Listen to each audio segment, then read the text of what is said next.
संहिता विभाग प्रमुख डॉक्टर निंबाळकर सर, बालरोग विभाग प्रमुख डॉक्टर निकम मॅडम, संहिता विभागाचे पदव्युत्तर विद्यार्थी और माझे विद्यार्थी, ये ज़्यादा मुझे कुछ नहीं बोलना है। चरक संहिता, सुश्रुत संहिता, अष्टांग संग्रह, वाग्भट सभी बृहद त्रयी में आते हैं। सर्वप्रथम पहला ग्रंथ है चरक, पहला 20 छठ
सगळ्या गोष्टी चरकाने आपल्याला दिलेल्या आहेत आणि त्याच्यामुळे म्हणतो की हेतुलिंग औषध जे आहे कृपा करून लक्ष देऊ नका ही मला तुमची म्हणजे तुम्हाला कळकळीची विनंती मी करतो आज अध्यापक आणि विभाग प्रमुख दोन्ही की चरकाने जे सर्व आदरणीय गुरुजन मंडळ माझे सर्व पदव्युत्तर विद्यार्थी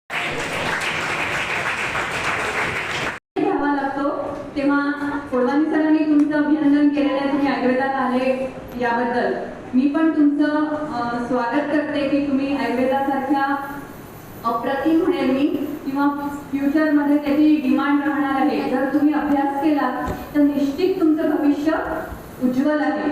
आयुर्वेदाचे येणारे दिवस हे खूप चांगले असतील जर तुम्ही स्वतःला प्रूव्ह करू शकले आणि म्हणून प्रत्येकाने आयुर्वेद अभ्यासायचं आहे आणि समजेपर्यंत अभ्यासायचं आहे, पास होण्यापुरता नाही। प्रॅक्टिकली आपल्याला त्याचं ॲप्लिकेशन मॉडर्न मेडिसिनपेक्षा कठीण आहे, त्यामुळे अभ्यास सखोल अभ्यास करावा लागतो। तुम्हा सगळ्यांना मी ऑल द बेस्ट देते। इथून पुढे तुम्ही अभ्यासाची गती अजून वाढवा। तुमचे मागचे 2 वर्ष कोविडमुळे थोडेसे ऑनलाईनमध्ये गेलेले आहेत, त्यामुळे तुम्हाला थोडं जास्ती मेहनत करून पुढचे 2 वर्ष अभ्यास करावा लागेल। सगळ्यांना तुमच्या पुढच्या भविष्यासाठी शुभेच्छा देते। फिरवे क्षणात फिरून गुण पडे, बरोबर? म्हणजे या ऋतूमध्ये आपल्याला क्षणात ऊन आणि क्षणात पाऊस असतो। तसंच आजच्या या स्पर्धेमध्ये आपल्याला काही स्पर्धक छान मार्क घेऊन गुणवत्ता क्रमांकात आलेले दिसते, तर काहींची थोडीशी निराशा झाली, काही मार्कांनी ते मागे राहिले। पण असा कुठलाही आता काही निकष नाही आहे की जे आज खूप छान केलं बाकीचे करू शकणार नाही। तर सर्व विद्यार्थ्यांना मी ऑल द बेस्ट देते। आत्ताच आपण थोड्या वेळापूर्वी इथे तद्वित संभाषण पण बघितली की चरक श्रेष्ठ, सुश्रुत श्रेष्ठ की वाग्भट श्रेष्ठ, आणि ते कसे चांगले चरकच श्रेष्ठ आहे कारण ते आद्य आपण त्यांना आद्य समजतो। आणि मी बालरोग विभागाची असल्यामुळे मी काक्षसंहितेला आधार मानते।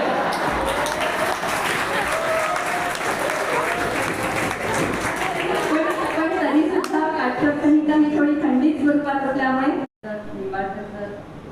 उपस्थित सर्व विद्यार्थी मित्रमैत्रिणींनो, संस्कृत संहिता विभागातर्फे आधी चरक जयंती निमित्त प्रश्नमंजुषा आयोजित करण्यात आली होती आणि चरक जयंतीचा कार्यक्रम ते घेणारच होते, पण आझादी का अमृत महोत्सव आपल्याला सगळ्यांना साजरा करायचा आहे। भारताचे स्वतंत्र भारताचे 75 वर्ष पूर्ण होत आहेत, म्हणून विविध कार्यक्रम घेणं अपेक्षित आहे। म्हणून सरांना सहज म्हटलं की सर या हेडिंगखाली जर आपण ॲक्टिव्हिटी घेतली तर अकॅडमिक ॲक्टिव्हिटी पण होते आणि मुलांचा स्वातंत्र्य संग्रामाच्या कुठल्या तरी कार्यक्रमामध्ये उत्साहाने सहभाग पण दिसतो। आणि सर लगेच तयार झाले आणि त्यांनी हा कार्यक्रम इथे आयोजित केला. संस्कृत संहिता विभागाचं मनापासून मी आभार मानते की त्यांनी माझी विनंती स्वीकारली आणि आजचा हा कार्यक्रम सादर केला. सध्या श्रावण महिना सुरू आहे. श्रावण मासी आज भी वही सर्जरी की जाती है. ये बहुत बड़ी देन है हमारा आयुर्वेद का कि सुश्रुतता अपनी जगह करते, चरक संहिता चरक जो है अपनी जगह करते. इसलिए कोई ग्रंथकार ऊंचा या ये मेरा प्रिय, मुझे सभी प्रिय है और उतना ही आप सभी भी प्रिय है क्योंकि आप आयुर्वेद पढ़ने हैं. Thank you. पूरे इन्वेस्टिगेशन रस धातु के ही होते हैं. ये त्रिदोष सिद्धांत चरक संहिता का है. ये रस रक्त सप्त धातु का सिद्धांत चरक संहिता से आया है. जो देखो बेसिकली जो सिद्धांत बनाए पंचमहाभूत से लेकर त्रिदोष से लेकर के सप्त धातु से लेकर के प्रकृति से लेकर के उसमें ज्यादा परिवर्तन नहीं किए गए सर. उन्होंने एडिशन किए हैं, सब्सक्रिप्शन नहीं किया है. भले ही सुश्रुत संहिता में अस्थिवाद प्रोटेस्ट का उल्लेख नहीं किया है, बट चरक संहिता ने प्रूव किया है कि जो परिणमनशील धातु है वही अस्थि धातु का वर्ण अस्थिवाद प्रोटेस्ट होता है. लॉजिकली उन्होंने हर चीज को बताने की कोशिश की है. सभी ग्रंथ का महत्व है, सभी का अपना प्राधान्य है. जो सर्जरी सुश्रुत संहिता में बताई है उसका आज भी उपाय. सुश्रुत संहिता में 4 दोष बताए हैं. बस 2 शब्द में बोलूंगा कि गोरकर सर बता रहे थे कि 4 आज की घड़ी में संयुक्तिक है. ठीक है, हम ब्लड इन्वेस्टिगेशन करते हैं, रक्त परीक्षा नहीं करते सर. क्यों? रस रक्त संवहन है. जब हम बायोकेमिस्ट्री करते हैं, lipid profile, blood sugar, AFT, LFT, उसमें से पूरा सेपरेट करते हैं. सीरम को अलग करने के बाद उसमें से RBC WBC सेपरेट करने के बाद जो प्लाज्मा बचता है उसमें पूरा बायोकेमिस्ट्री चेक करते हैं, हम रस में चेक करते हैं. ये चरक की महत्ता है. हम सीरोलॉजिकल जो भी टेस्ट करते हैं वो सब प्लाज्मा में करते हैं. सिर्फ WBC RBC का काउंटिंग जब करते हैं या हेमेटोलॉजी देखते हैं तब सिर्फ वेगवेगळं आहे. याच्यामध्ये महत्वाचं आहे की यांना चरक का म्हणतात. मी मागे सांगितलं होतं कदाचित चर का, पण दुसरं फिरत राहते, सरत राहतो एका ठिकाणाहून, जेवणाचं नाही, एका ठिकाणाहून दुसऱ्या ठिकाणी. तर यांनी एक ज्ञान पिपासाच्या दृष्टिकोनातून हे महत्वाचं आहे. या सृष्टीतलावर जे ऋषीवर होऊन गेले, ऋषी म्हणून होऊन गेलेले, ज्यांनी चरक संहिता हा ग्रंथ किंवा चरक संहितेमध्ये जे सिद्धांत केलेले हे अनुभवाच्या आधारित केले गेले. म्हणून जे विद्वान त्यावेळेस होते त्या विद्वानांनी स्वतः म्हणजे या पृथ्वी तलावर फिरले, काही औषधीय वनस्पती त्यांनी एकत्रित केला, त्याचं ज्ञान आत्मसात केलं. म्हणजे ज्ञान वर्धनासाठी एका चरक नव्हते. तुमच्याशी एक गोष्ट शेअर करावी अशी वाटते. माझे जेव्हा MPSC चे इंटरव्ह्यू झाले तेव्हा मला शेवटी एक प्रश्न केला MPSC मध्ये बसलेल्या लोकांनी, कारण इंटरव्ह्यू चांगला केला तर कुठं जरी पकडायचं याला तर कसं करायचं. तर आयुर्वेदिक एक तज्ञ होते, त्यांनी विचारलंय की चरक म्हणे चरकाचे आई कोण होते. कुठंच नाही चरकाची आई वडील कोण आहे. मी झट से सांगितलं चरकाची आई गंगोत्री होती. ठीक आहे, जा म्हणून. मग थोड्या वेळाने त्यांनी मला अजून बोलावं की मी म्हणे इतका एक्सपर्ट हो, आजपर्यंत बघितले कुठंच मला चरकाच्या आईचं नाव नाही. तुम्हाला कुठून नाव ऐकलंय. म्हटलं सर तुम्ही जसा प्रश्न केला तसं मी उत्तर दिलंय. समयसूचकता असते ना, कारण हे असं कुठंच दिलेलं नाही की गंगोत्री तिची आई आहे म्हणून.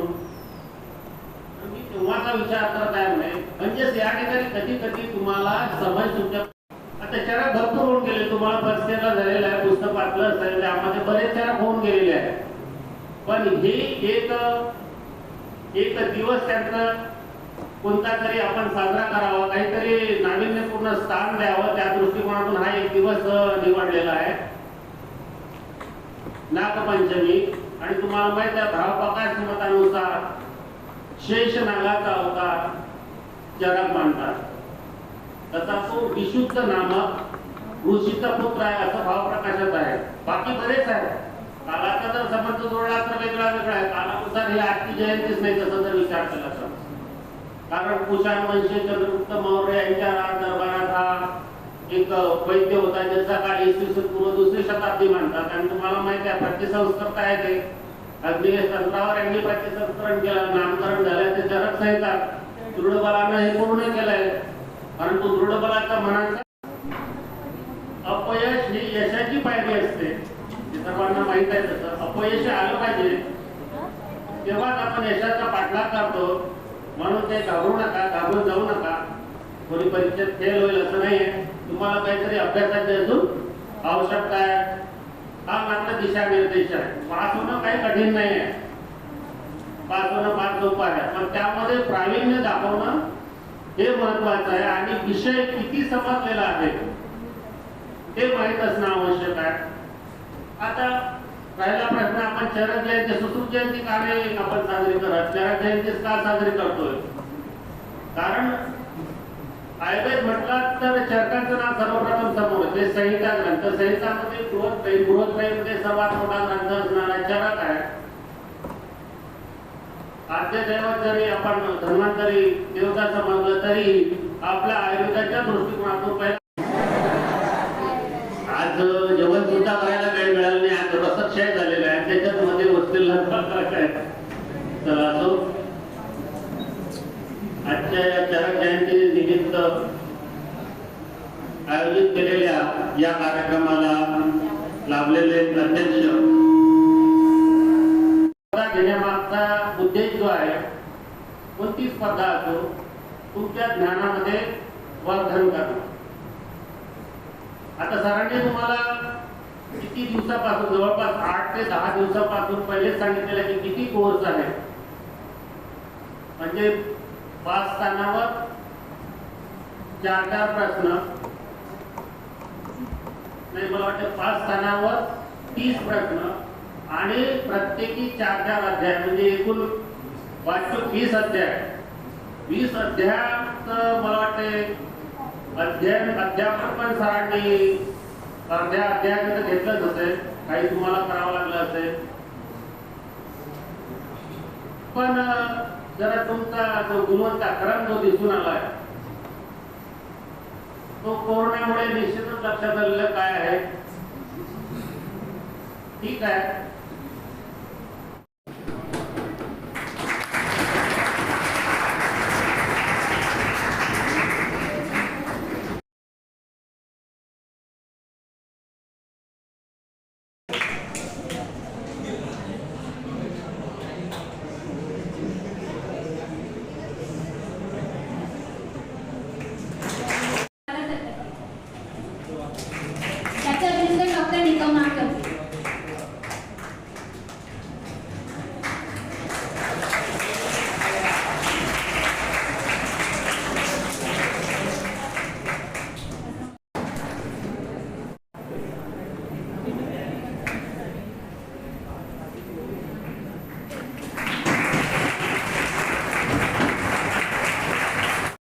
काही समजा आता कालबाह्य झालं असेल, कालांतराने नवीन नवीन टेक्नॉलॉजी येत आहे. त्यामध्ये जर तुम्हाला विचारलं गेलं की हे तर सांगितलेलं नाही तर याचा अर्थ ते अनुक्त आहे.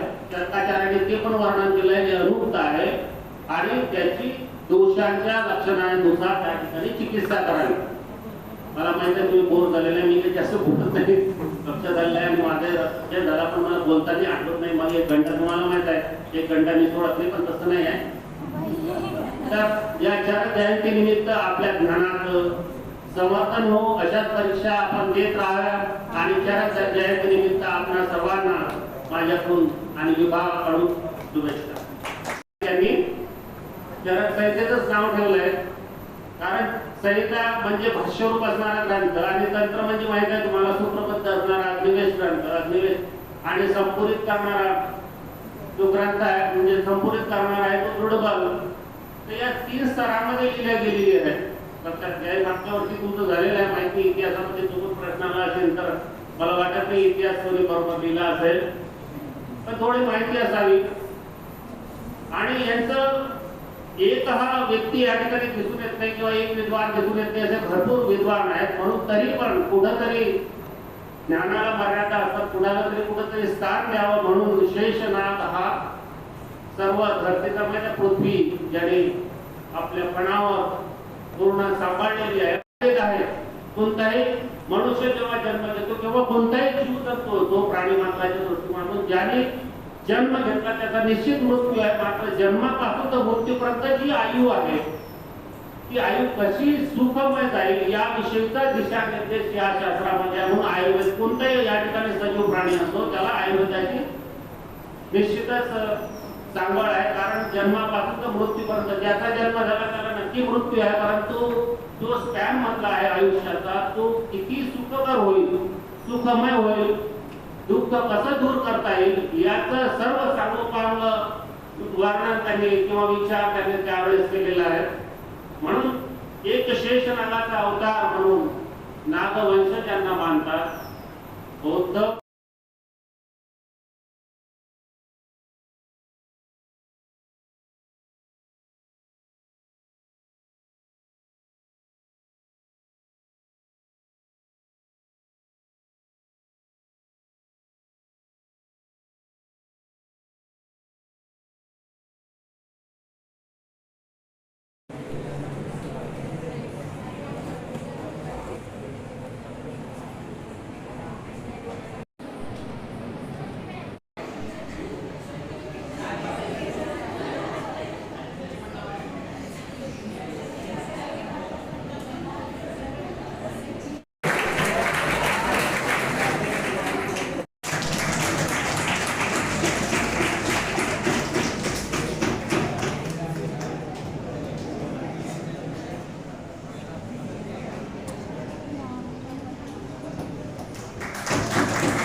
सगळं ऑलरेडी आपल्याला त्या ठिकाणी व्याधीचं निदान कसं करावं, अजून व्याधीची चिकित्सा कशी करावी आणि स्वास्थ्य रक्षणासाठी रसायनवादीकरणापासून दिनचर्या ऋतुचर्यापर्यंत सगळ्या गोष्टी त्या ठिकाणी आपल्याला दिलेल्या आहेत. आणि त्याच्यामुळे म्हणून तर मी हिंदुलिंग औषध जे आहे कृपा करून लक्ष देऊ नका ही मला तुमची म्हणजे तुम्हाला कळकळीची विनंती मी करतो ॲज अ अध्यापक आणि विभाग प्रमुख दोन्ही की चरकाने जे सर्व आदरणीय गुरुजन वर्ग माझे सर्व पदवीधर विद्यार्थी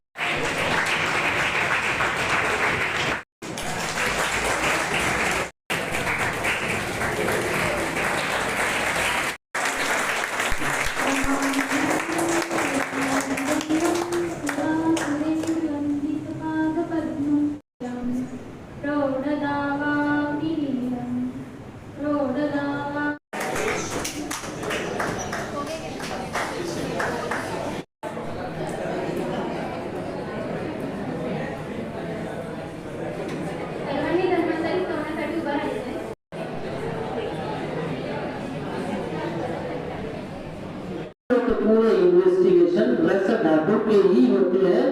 ये त्रिदोष सिद्धांत चरक संहिता का है.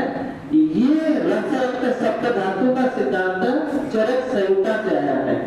जो देखो बेसिकली जो सिद्धांत बनाए पंच महाभूत से लेकर त्रिदोष से लेकर के सप्त धातु से लेकर के प्रकृति से लेकर के उसमें ज्यादा परिवर्तन नहीं किए गए सर.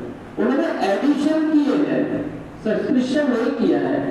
भले ही सुश्रुत संहिता में अस्थिवाद स्रोत का उल्लेख नहीं किया है, बट चरक संहिता ने प्रूव किया है कि जो परिणामशील धातु है वही अस्थि धातु का वर्ण अस्थिवाद स्रोत लॉजिकली उन्होंने हर चीज को बताने की कोशिश की है.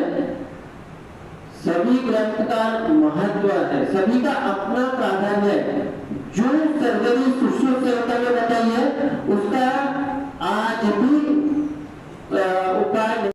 सुश्रुत संहिता में 4 दोष बताए हैं. बस 2 शब्द में बोलूंगा कि बोरकर सर बता रहे थे कि 4 आज की घड़ी में संयुक्तिक है.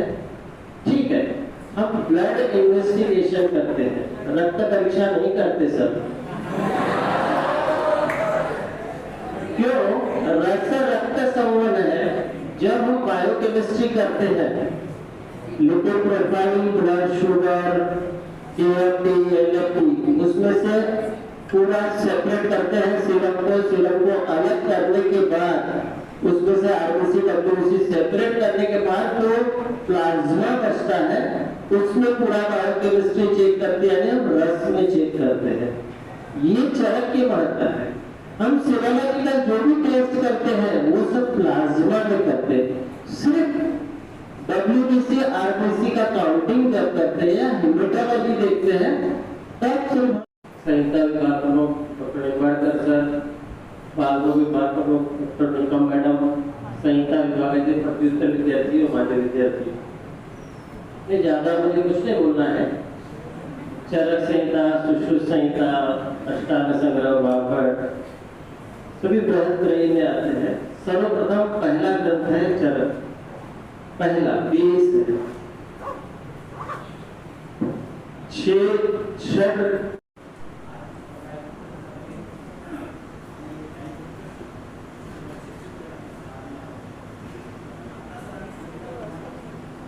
टोटल हे प्रॅक्टिकल बुक त्याचे जर सगळ्या फक्त आपल्याला समजणं इतकं महत्त्वाचं आहे प्रॅक्टिकल कन्सेप्ट जो आहे आणि म्हणून त्या दृष्टिकोनातून आपली ही कॉम्पिटिशन केली होती. भले आपले 5,000 पेज झाले होते. 20 अध्यायावर तुम्ही तयारी करावी अशी 15 पेजची सूचना दिली होती आणि मला आनंद आहे की 30 पैकी 21 मार्कांची निश्चितपणे मला आनंद आहे. 26ची अपेक्षा करत होतो, परंतु हरकत नाही. 21 जर नाव येतं तर बॅचवर कॉंग्रॅच्युलेशन टू यू आणि ऑल ऑफ यू. बरोबर 20 मिनिटांमध्ये 30 MCQ सोडवणं ही सुद्धा एक स्पर्धात्मक गोष्ट आहे आणि या पद्धतीने तुमची परीक्षा घेण्याचा आमचा मूळ उद्देश जो आहे तो चरकाचं ज्ञान व्हावं हे तर आहेच, परंतु तुम्ही कॉम्पिटिटिव्ह एक्झाम जर देऊ शकलात पुढे जाऊन UPSC MPSC तर त्याला तुम्हाला थोडासा अंदाज आहे की आपल्याला कसं प्रश्न वाचायचं कसं करायचं, थोडंसं टेक्निक करायचं म्हणून ही आज जेवण सुद्धा करायला वेळ मिळाला नाही. आज रसक्षय झालेला आहे, त्याच्यात मध्ये वस्तीला आहे. तर असो आजच्या या चरक जयंती निमित्त आयोजित केलेल्या या कार्यक्रमाला लाभलेले अध्यक्ष, स्पर्धा घेण्यामागचा उद्देश जो आहे, कोणती स्पर्धा असो तुमच्या ज्ञानामध्ये वर्धन करणं.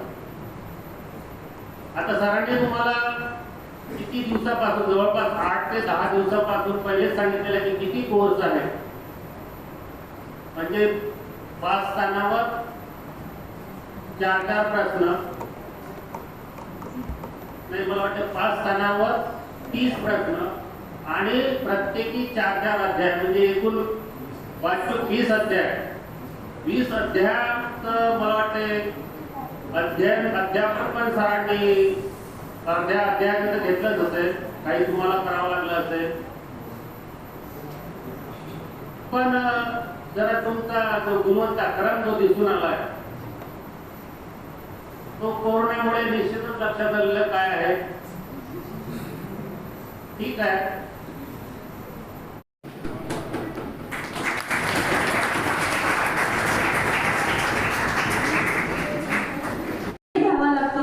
तेव्हा कोडवानी सरांनी तुमचं अभिनंदन केलेलं आहे, तुम्ही आयुर्वेदात आले याबद्दल मी पण तुमचं स्वागत करते की तुम्ही आयुर्वेदासारख्या अप्रतिम म्हणेल मी किंवा फ्युचरमध्ये त्याची डिमांड राहणार आहे. जर तुम्ही अभ्यास केला तर निश्चित तुमचं भविष्य उज्ज्वल आहे.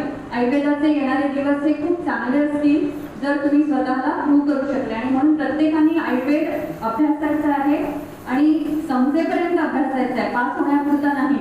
प्रॅक्टिकली आपल्याला त्याचं ऍप्लिकेशन मॉडर्न मेडिसिनपेक्षा कठीण आहे, त्यामुळे अभ्यास सखोल अभ्यास करावा लागतो. तुम्हा सगळ्यांना मी ऑल द बेस्ट देते. इथून पुढे तुम्ही अभ्यासाची गती अजून वाढवा. तुमचे मागचे 2 वर्ष कोविडमुळे थोडेसे ऑनलाईनमध्ये गेलेले आहेत, त्यामुळे तुम्हाला थोडं जास्ती मेहनत करून पुढचे 2 वर्ष अभ्यास करावा लागेल. सगळ्यांना तुमच्या पुढच्या भविष्यासाठी शुभेच्छा देत फिरवे क्षणात फिरूनही गुण पडेल. बरोबर, म्हणजे या ऋतूमध्ये आपल्याला क्षणात ऊन आणि क्षणात पाऊस असतो. तसंच आजच्या या स्पर्धेमध्ये आपल्याला काही स्पर्धक छान मार्क घेऊन गुणवत्ता क्रमांकात आलेले दिसते. तर काहींची थोडीशी निराशा झाली, काही मार्कांनी ते मागे राहिले. पण असा कुठलाही आता काही निकष नाही आहे की जे आज खूप छान केलं बाकीचे करू शकणार नाही. तर सर्व विद्यार्थ्यांना मी ऑल द बेस्ट देते. आत्ताच आपण थोड्या वेळापूर्वी इथे तद्वित संभाषण पण बघितली की चरक श्रेष्ठ, सुश्रुत श्रेष्ठ की वाग्भट श्रेष्ठ, आणि ते कसे चांगले. चरकच श्रेष्ठ आहे कारण ते आद्य, आपण त्यांना आद्य समजतो. आणि मी बालरोग विभागाची असल्यामुळे मी काक्षक संहितेला आधार मानते.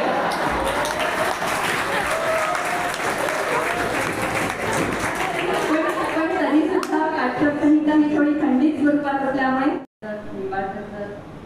उपस्थित सर्व विद्यार्थी मित्रमैत्रिणींनो, संस्कृत संहिता विभागातर्फे आज ही चरक जयंती निमित्त प्रश्नमंजुषा आयोजित करण्यात आली होती. आणि चरक जयंतीचा कार्यक्रम ते घेणारच होते, पण आझादी का अमृत महोत्सव आपल्याला सगळ्यांना साजरा करायचा आहे. भारताचे स्वतंत्र भारताचे 75 वर्ष पूर्ण होत आहेत, म्हणून विविध कार्यक्रम घेणं अपेक्षित आहे. म्हणून सरांना सहज म्हटलं की सर या हेडिंगखाली जर आपण ऍक्टिव्हिटी घेतली तर अकॅडमिक ऍक्टिव्हिटी पण होते आणि मुलांचा स्वातंत्र्य संग्रामाच्या कुठल्या तरी कार्यक्रमामध्ये उत्साहाने सहभाग पण दिसतो. आणि सर लगेच तयार झाले आणि त्यांनी हा कार्यक्रम इथे आयोजित केला. संस्कृत संहिता विभागाचं मनापासून मी आभार मानते की त्यांनी माझी विनंती स्वीकारली आणि आजचा हा कार्यक्रम सादर केला. सध्या श्रावण महिना सुरू आहे. श्रावण मासी आज भी वही सर्जरी की जाती है.